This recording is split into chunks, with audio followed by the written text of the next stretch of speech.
വീണ്ടും പാഴ്സലിൽ കഞ്ചാവ് പൊതി. കാര്യവട്ടം ക്യാമ്പസിലെ ഗവേഷണ വിദ്യാർത്ഥികൾക്ക് പാഴ്സലിൽ ലഭിച്ചത് 4 ഗ്രാം അടങ്ങുന്ന കഞ്ചാവ് പൊതി.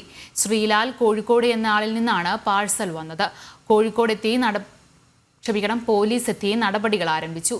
വിവരങ്ങളുമായി പ്രജിത് മോഹൻ ചേരുന്നു. പ്രജിത്, വിശദാംശങ്ങൾ. കാര്യവട്ടം ക്യാമ്പസിലെ ഗവേഷണ വിദ്യാർത്ഥിക്കാണ് ഇന്ന് പാഴ്സലിൽ ഒരു കഞ്ചാവ് പൊതി കിട്ടുന്നത്.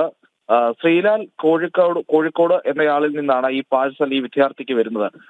4 ഗ്രാം അടങ്ങുന്ന കഞ്ചാവ് പൊതിയാണ് ഈ പാഴ്സലിനുള്ളിൽ നിന്ന് കണ്ടെത്തിയത്. ഈ സംഭവം ശ്രദ്ധയിൽപ്പെട്ട ഉടൻ തന്നെ കോളേജിലെ ഡിപ്പാർട്ട്മെന്റ് അധികാരിയെ വിദ്യാർത്ഥി ആദ്യം വിവരം അറിയിക്കുകയായിരുന്നു. തുടർന്ന് കോളേജ് അധികൃതർ ശ്രീകാര്യം പോലീസിൽ വിവരം അറിയിച്ചു. പോലീസ് എത്തി നടപടികൾ ആരംഭിച്ചിട്ടുണ്ട്. ഇതൊരു ഈ വിദ്യാർത്ഥിയെ കൊടുക്കാനുള്ള ശ്രമമായിരുന്നു എന്നുള്ളതാണ് പോലീസ് പ്രാഥമികമായി സംശയിക്കുന്നത്. അതുകൊണ്ട് തന്നെ മൊഴിയെടുത്ത ശേഷം കേസെടുത്ത് കൂടുതൽ അന്വേഷണം നടത്താനുള്ള തയ്യാറെടുപ്പിലാണ് പോലീസ് ഉള്ളത്. അഞ്ജന. ശരി.